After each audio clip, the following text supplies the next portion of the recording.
Hello again. I'm Special Counsel John Durham. I'm still seeing a lot of comments where people think that I am not real.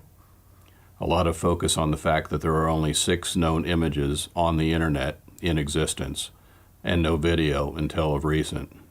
And that's because I have a very particular set of skills that I've acquired over a very long career, skills that make me a nightmare for criminals. And one of those skills is my ability to remain incognito. It was stated in a recent article that my last video was not funny. Do you really think that John Durham, the guy that took down James Whitey Bulger, would be funny? Funny how? Funny like a clown?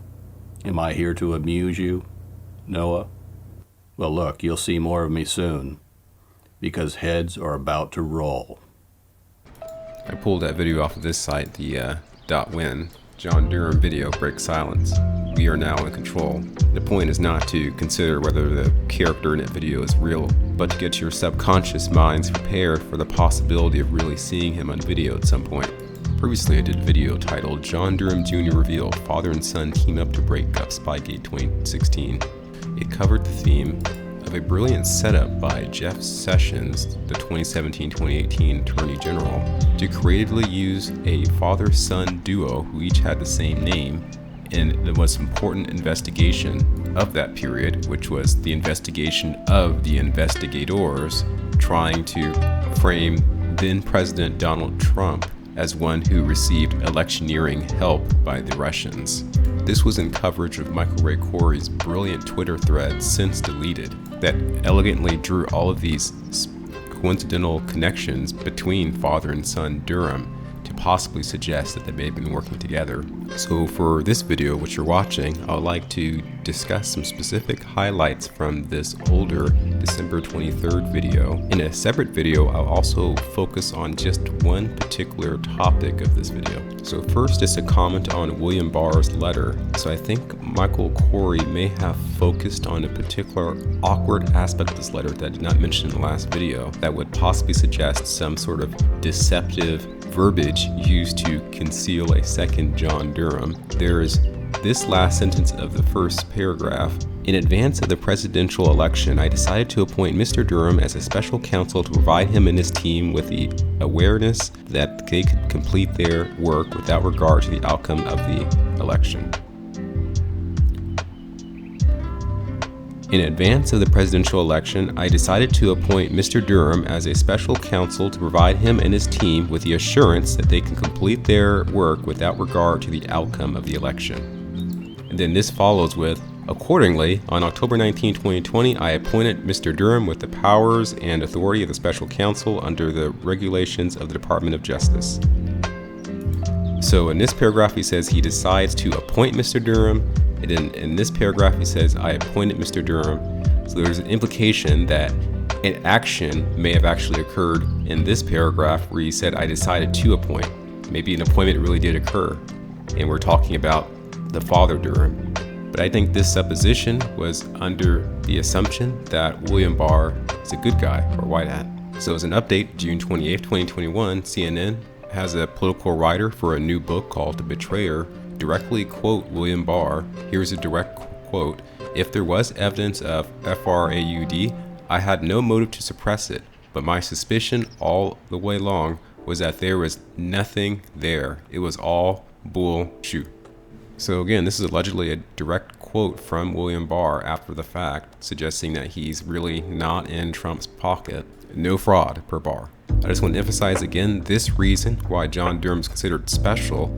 John Durham was appointed by Trust Sessions on October 28, 2017 as interim U.S. Attorney, then later nominated by POTUS as U.S. Attorney. Our Special Friends first archived post was also on the 28th of October. So Michael Corey links this son, which is John J. Durham, specifically to the session appointment of October 28, 2017, because it was demonstrated that that month of that year, Sessions was interested in routing out MS-13 from Brooklyn under RICO.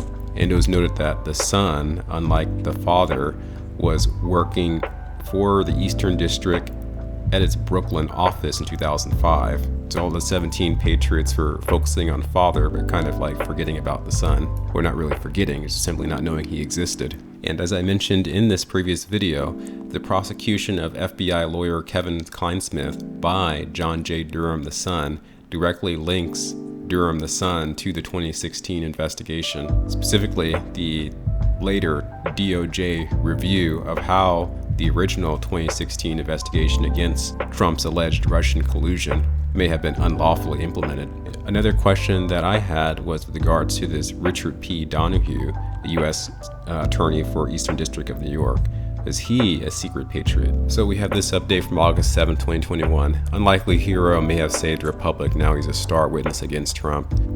Richard P. Donoghue probably never expected to find himself at the center of the biggest crisis in American government since the Civil War. He was, after all, only recently appointed as Principal Associate Deputy Attorney General back in July of 2020. A mere 6 months before it all went down, the election of the White House would ever attempt. Until recently, no one really paid him much attention, but he was just a guy in meetings between Acting Attorney General and Trump, dutifully taking notes. So allegedly, this article goes on to say that Jeffrey Clark, who is Acting Civil Division Chief of Justice Department, was intending to make an announcement that the Justice Department was investigating the election claims of late 2020, you know, how things didn't all go down kosher.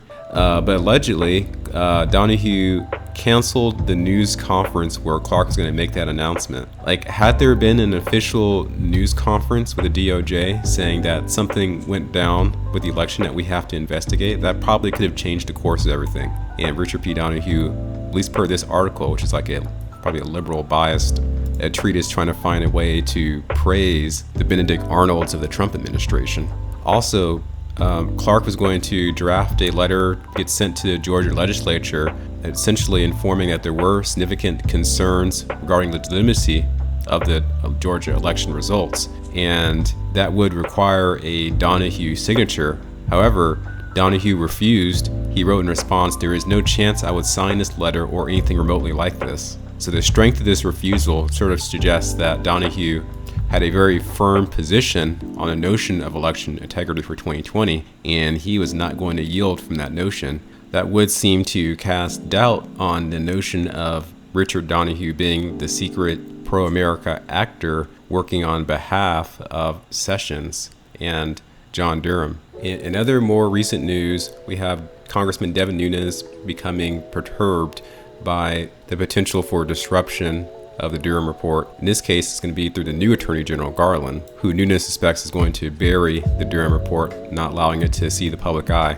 It was noted that during Garland's confirmation hearing in February, he declined to promise that he would protect the Durham investigation or make any eventual report public. Interestingly, this article appears to confuse the two Durhams. As previously I showed you, it was the son who had secured the guilty plea of Kevin Clinesmith. Over here, it's speaking of the father, this guy. Article notes that Clinesmith was sentenced to simply a single year of probation and no prison time. The Office of Disciplinary Counsel in Washington, D.C. came to an agreement that Clinesmith, through his actions, did not represent true moral turpitude. So a big issue we're having now is the entire justice system is very watered down in terms of administering justice due to politics. Nunes concludes, "I don't really want to see a report. I want to see people locked up." And then going back to the notion August was traditionally hot, we have this Wall Street Journal report that apparently August 13th and Friday, there was a grand jury convened by Durham to present evidence. It was noted, however, that that statement was citing an unnamed source.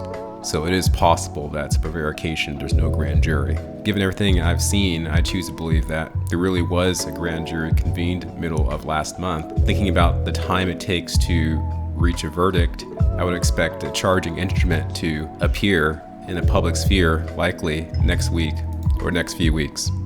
If there's no news by mid-October, then I would really worry about the conclusion of the Durham investigation. Here I'm referencing a Newsmax article, Durham probe of FBI's Russia probe origin examines tipsters. Anyways, that's it for this video. Second video will just focus on the B-2 bomber reference from the original.